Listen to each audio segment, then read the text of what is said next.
And now they're faced with a very real prospect of Donald Trump becoming the leader of the party, and it absolutely drives them crazy. They just cannot imagine sharing. Well, because he's an outsider. He's not them. He's not part of the club. He's uncontrollable. You know, he hasn't been through the initiation rites. He didn't belong to the secret society. And I think that they don't see him. They have no idea how to relate.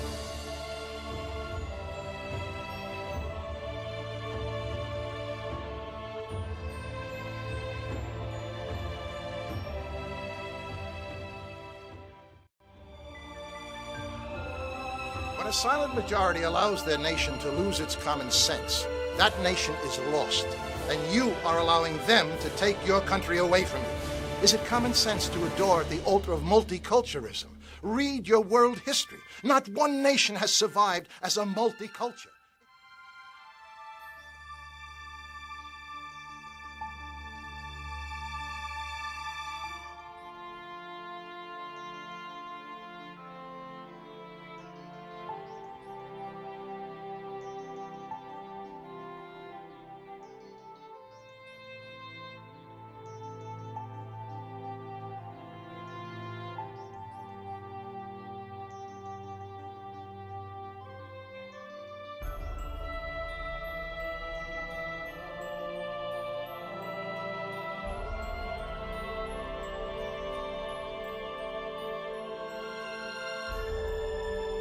You could put half of Trump's supporters into what I call the basket of deplorables.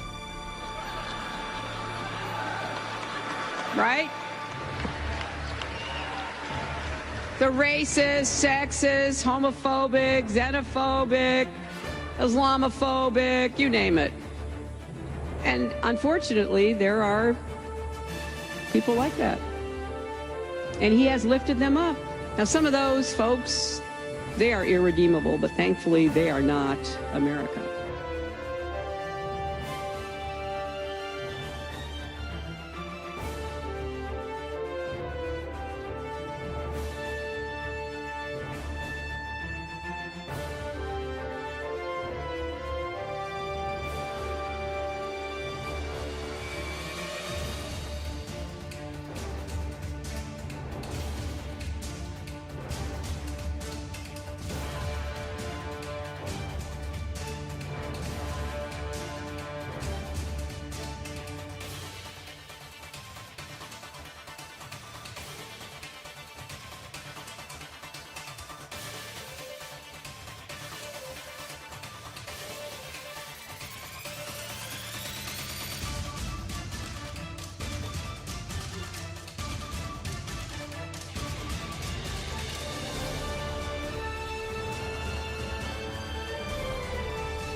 I've never said I'm a perfect person, nor pretended to be someone that I'm not.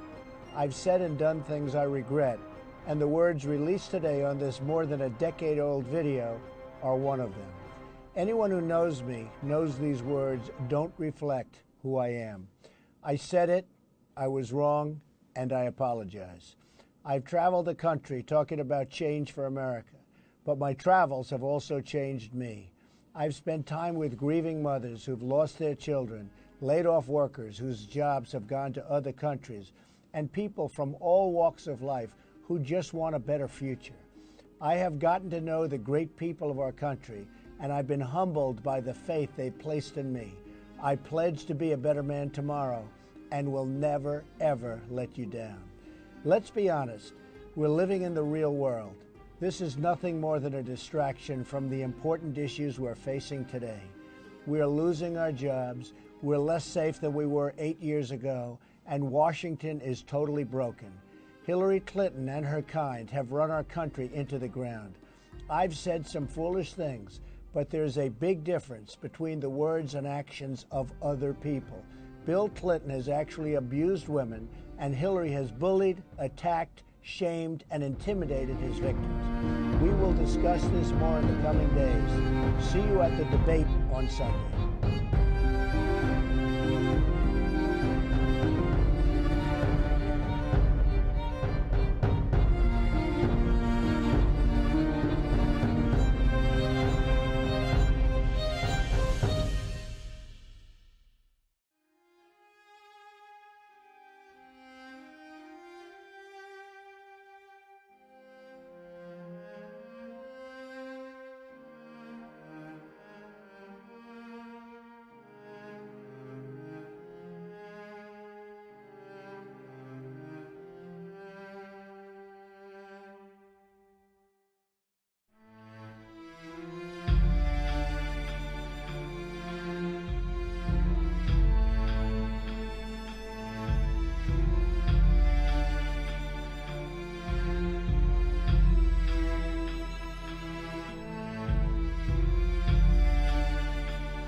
Good evening, everybody. Explosive developments today, 6 days until the election, and dramatic new details revealed about the FBI investigation into Hillary Clinton's email scandal today.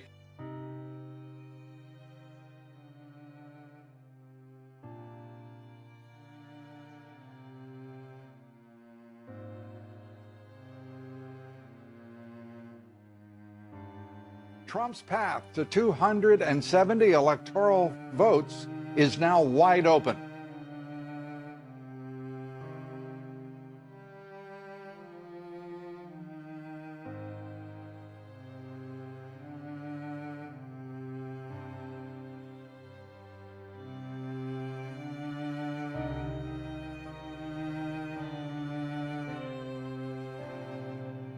It is clear voters are fed up with the mounting evidence of corruption in the Clinton cartel.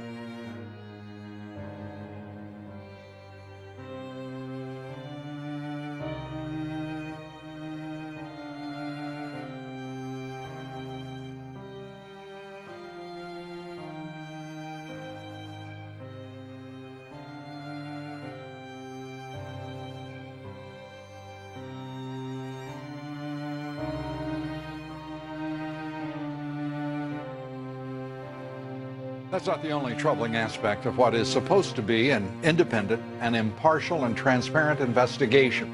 A new WikiLeaks email shows Assistant Attorney General Peter Kadzik, who is involved in the Justice Department investigation at its very center, in fact, tipped off John Podesta and the Clinton campaign about actions taken by the Justice Department last year.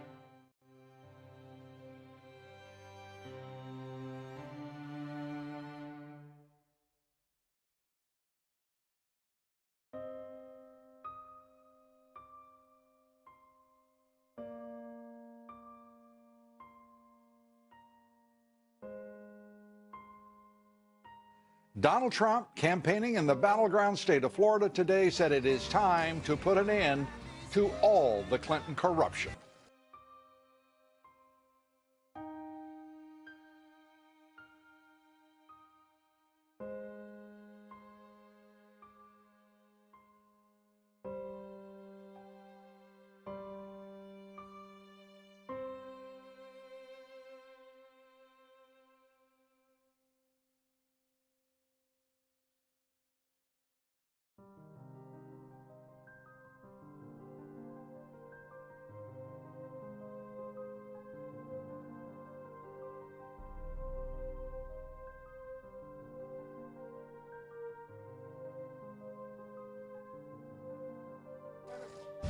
Out today, WikiLeaks just came out with a new one, that a rigged system with more collusion, possibly illegal, between the Department of Justice, the Clinton campaign, and the State Department. You saw that. The emails show that the Assistant Attorney General, who's involved in the investigation, has been feeding information directly to John Podesta and the Clinton campaign. She shouldn't be allowed to run.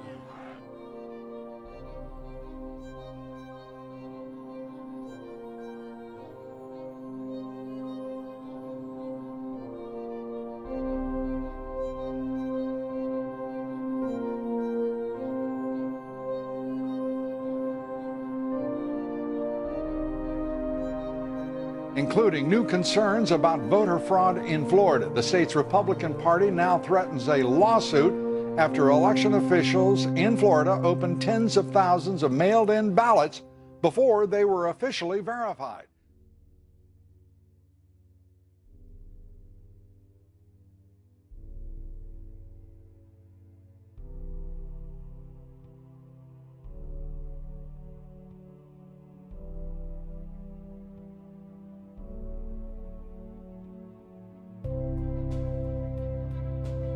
Our top story, breaking new developments in the FBI investigation into the Clinton email scandal and the Clinton Foundation scandal. Fox News has learned from two separate FBI sources with intimate knowledge of the FBI investigation.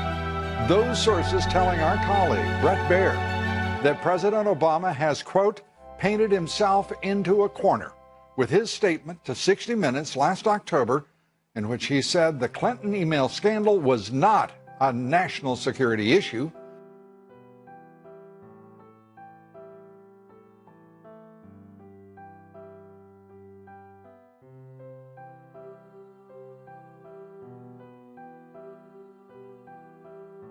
FBI sources tell Fox Tonight the exact opposite is true.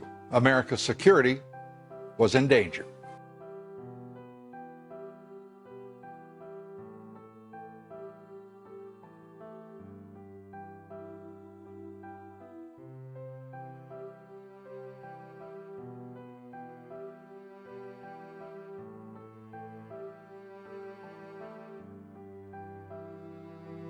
We're also learning tonight that as a result of the immunity deals, limited immunity deals with top Clinton aides, including Cheryl Mills and Heather Samuelson, the Justice Department agreed that the FBI would destroy their laptops after a, quote, narrow review, end quote.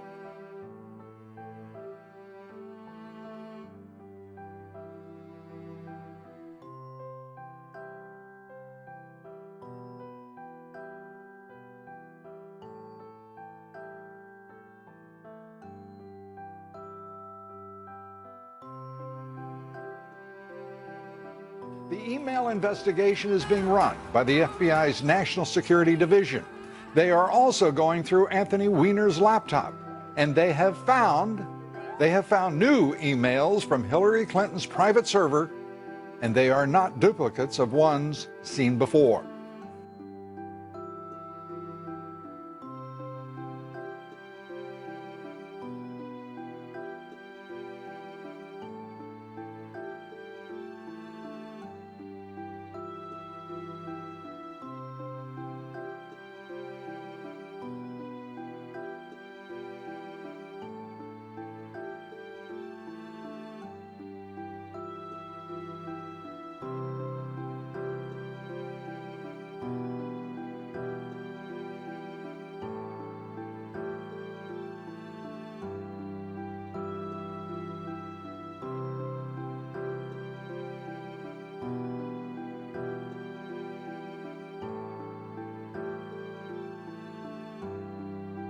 Sources say that we will find out soon whether any of those new emails contain classified information, and there is another piece of news tonight. Investigators are now 99% sure that up to 5 foreign intelligence agencies were able to hack into the Clinton email server.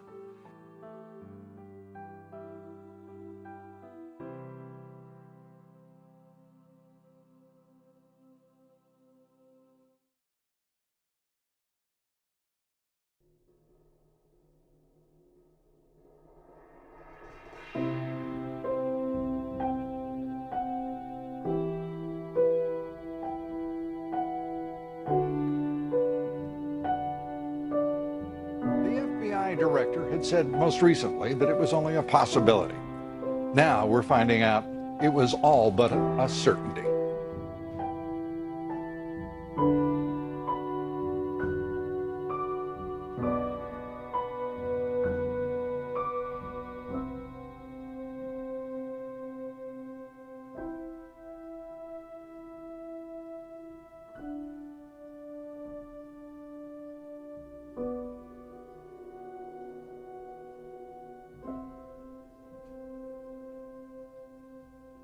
Joining me now, Great America PAC strategist, former Reagan White House political director, Fox News contributor, Ed Rollins. Ed, good to have you with us. Thank you. These are blockbuster revelations. Having spent a big portion of my life in government and the White House and what have you, I'm just appalled by all this. I mean, this reminds me so much of the Nixon administration, which I was a part of. This is even worse. I mean, this.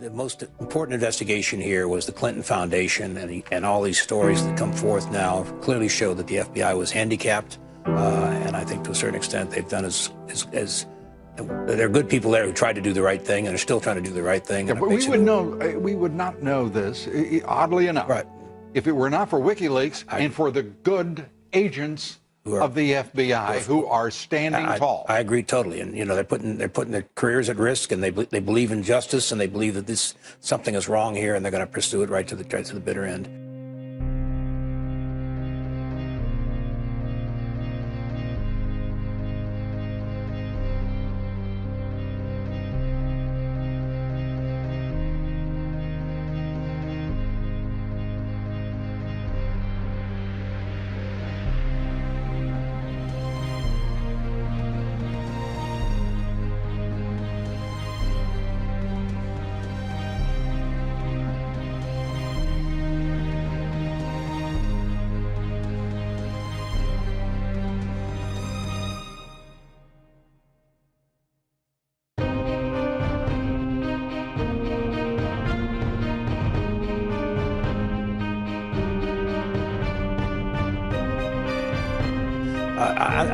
I'm just appalled by it. Every time I read something about this, I keep thinking it's going to get worse, and it does get worse. It does get worse. It got measurably worse today.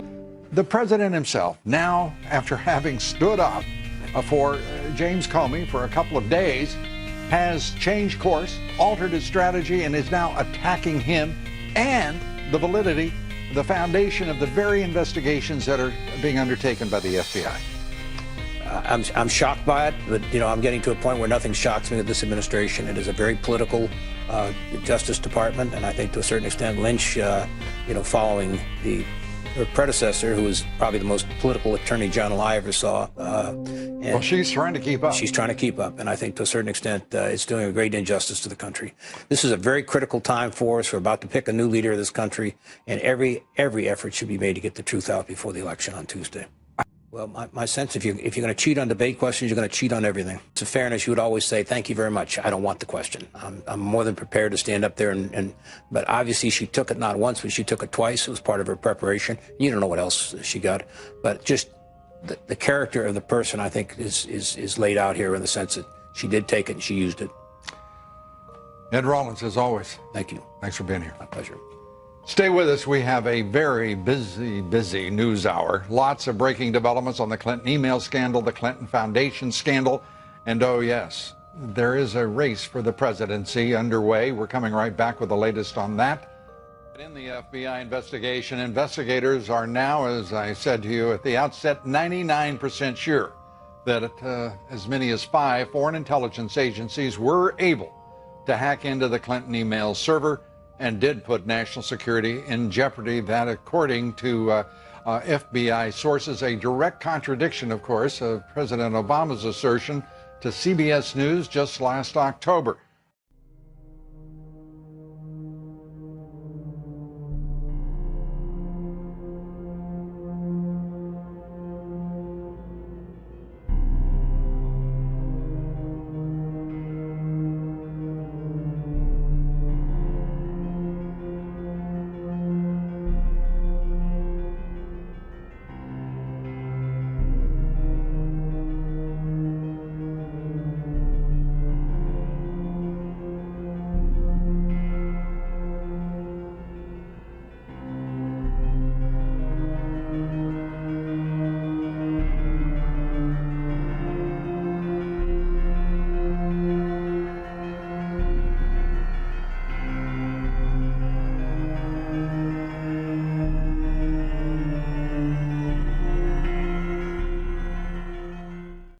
I was a bit astounded when you said the FBI is unable to control who a witness coming in voluntarily brings into an interview.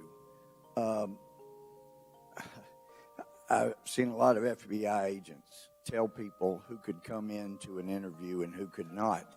And in this case, and I'm sure you've heard some of the questions raised by smart lawyers around the country about providing immunity to people like Cheryl Mills in return for her presenting a laptop that you had every authority to get a subpoena, and if you had brought a request for a search warrant, based on what we now know, I would have had no problem signing that warrant so you could go get it anywhere you want.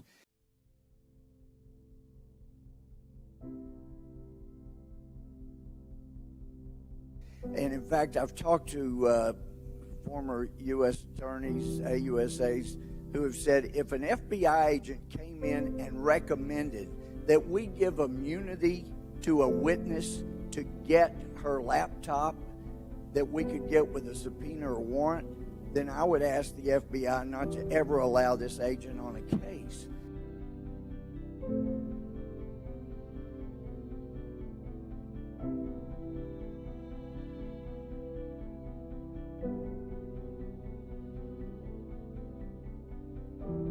Can you explain succinctly why you chose to give immunity without a proffer of what was on the laptop? Give immunity to Cheryl Mills while she was an important witness, and you could have gotten her laptop with a warrant or subpoena.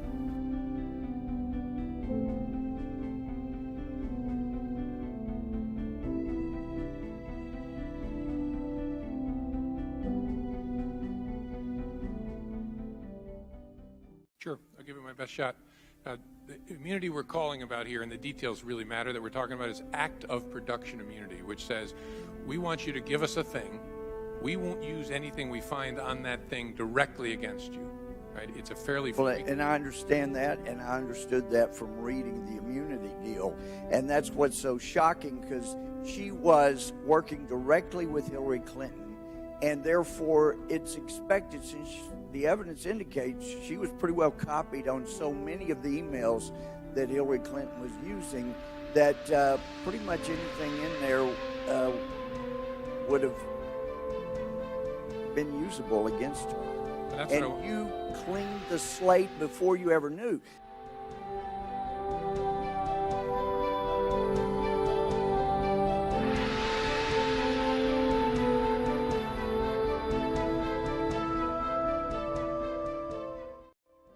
Now, in some of the immunities you gave, the last paragraph mentions a proffer.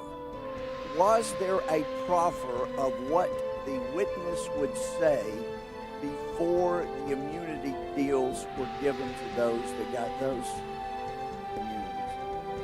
Can I answer first, though, your question about why I think it made sense to have active production immunity for Cheryl Mills' laptop?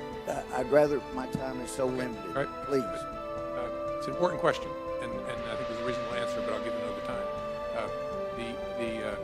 I think in at least one of the cases, and I'm mixing up the guys, but with Mr. Gambetta, maybe also with Mr. Pagliano. No, I got that reversed. It's yes or no. Did you have a proffer from them as to what they would say before you gave them immunity?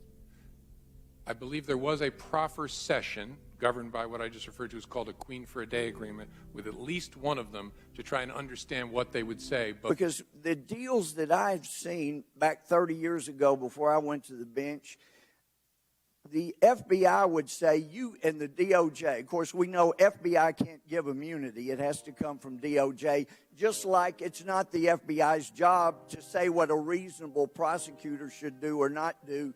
You give them the evidence, and then you let them decide.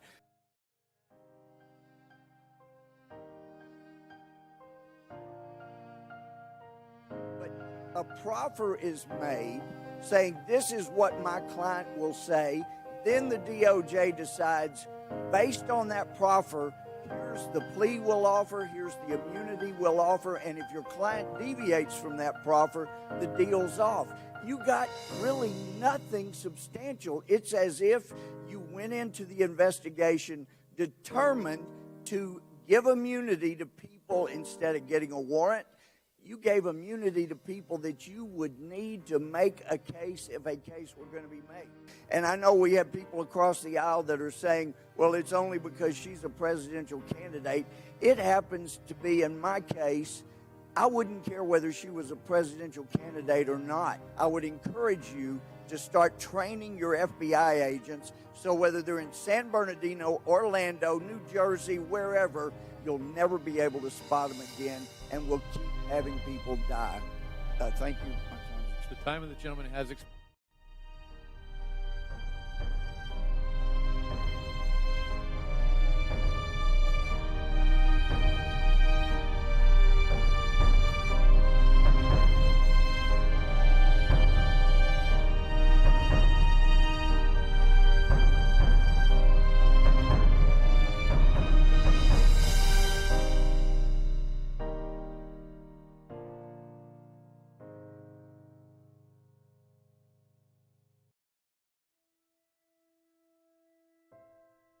What is important to maintaining a civilization with justice and fairness is a little righteousness where people are treated fairly across the board. And it does not appear that in this case it comports with anything that FBI agents with centuries of experience have told me they've never seen anything like this.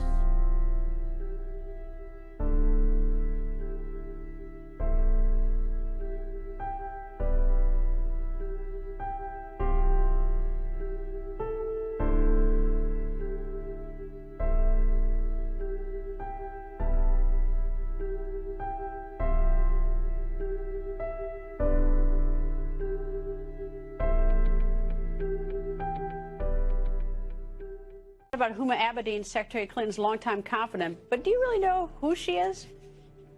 How are you? Oh, great. This is Huma Abedin, Hillary Clinton's right-hand woman. I'm proud to have served at the State Department, and I was honored to work for Secretary Clinton. And today, the woman who the New York Times calls Hillary Clinton's most trusted and most visible confidant is facing tough questions on Capitol Hill. And that sexual relationship with Huma Abedin that is whispered about in the dark corners of Washington. Hillary Clinton's State Department was a virtual pornographic and criminal enterprise. Besides the secretive relationship Clinton has with Anthony Weiner's wife and closet Muslim Brotherhood member Huma Abedin,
I am a friend and supporter of Donald Trump.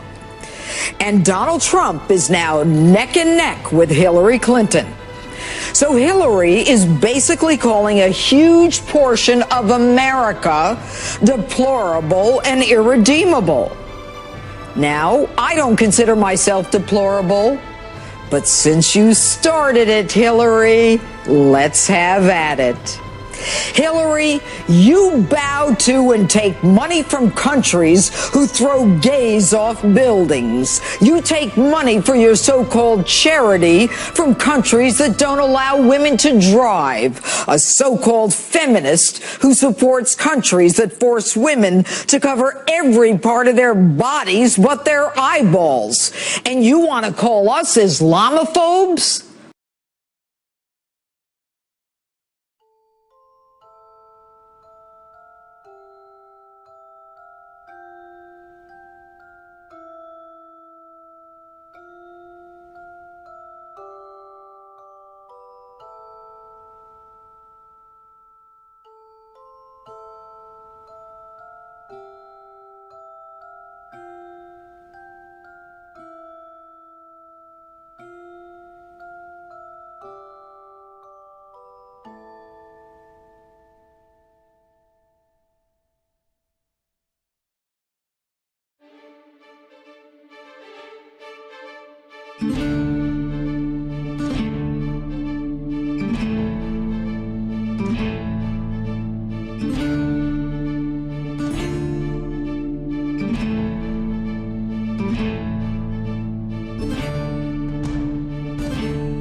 Basket of people are people who feel the government has let them down, the economy has let them down, nobody cares about them, nobody worries about what happens to their lives and their futures, and they're just desperate for change.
Hey, Hillary, you got that one right.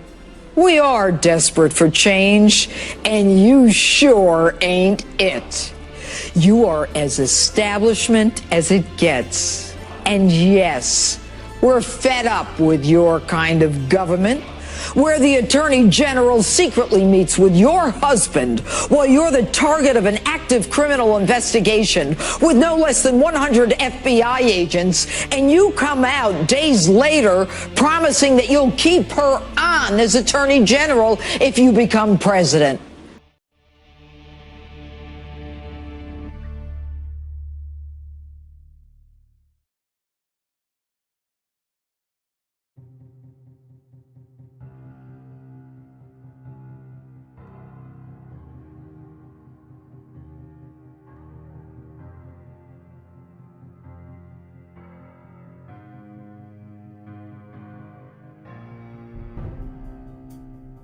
Where the head of the FBI, when called upon to explain before Congress why you're not being charged with a myriad of federal felonies, is so outclassed and so outlawyered that a 5-year-old could write an indictment based upon federal crimes?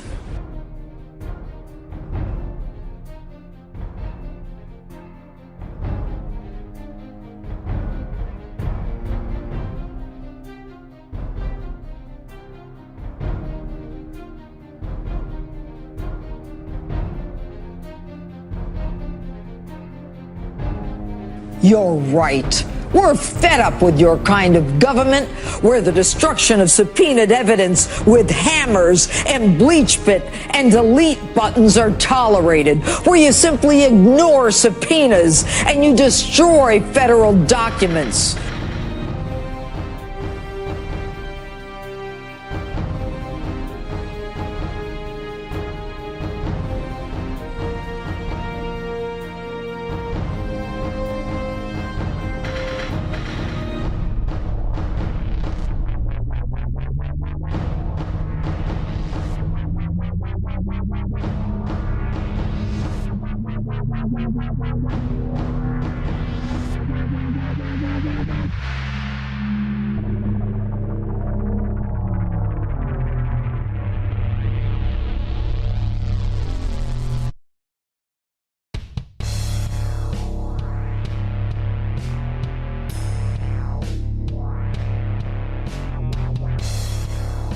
You're, Hillary, so right. We are fed up. And Hillary, since you started the name calling, Hillary, you are a liar, and a pathological one at that. You're a cheat. You're dishonest, you are condescending, you are arrogant, contemptuous, and if you think that your half-assed apology will wipe the slate clean, you are wrong.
Uniculture, that is your strength. One country, one culture, one language. Is it common sense that 84% of the people want to make English the official language of America, but your majority political party espouses insanity, ignores the people, and says no?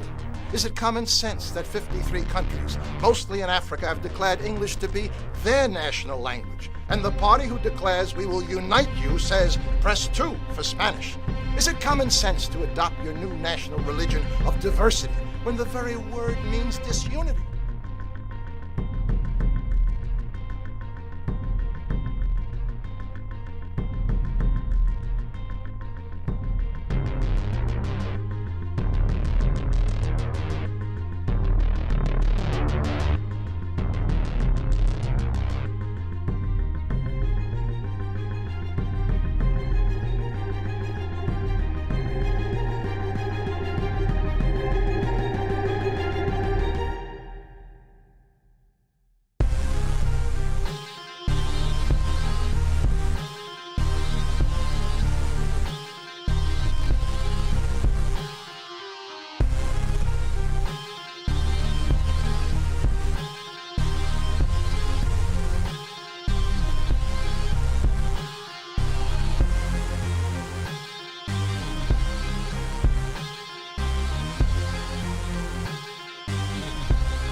Eventually, the Germans are loading them up into cattle trailers on the train. Where do you think you're going? On vacation? Where do you think they're going to take you? Well, now you're cold and naked and they're walking you into the ovens where you're going to go to mass execution. Is it time now to raise your hand and say, you know, I tend to disagree with all of this? Bang! You're dead. It's too late to complain. You should have complained at the beginning, when you at least had a chance. My question to you, and I don't expect you to answer it, just think about it in your head. How bad do things have to get before you do something? Do they have to take away all your property? Do they have to license every activity that you want to engage in? Do they have to be throwing you on cattle cars before you start to say, now wait a minute, I don't think this is a good idea? How long is it going to be before you finally resist and say, no, I will not comply, period? Because sooner or later you're going to come to that line, and when they cross it, what are you going to say? Well, okay, cross this line. Okay, now cross that line. Okay, now cross this line. And pretty soon you're in a corner.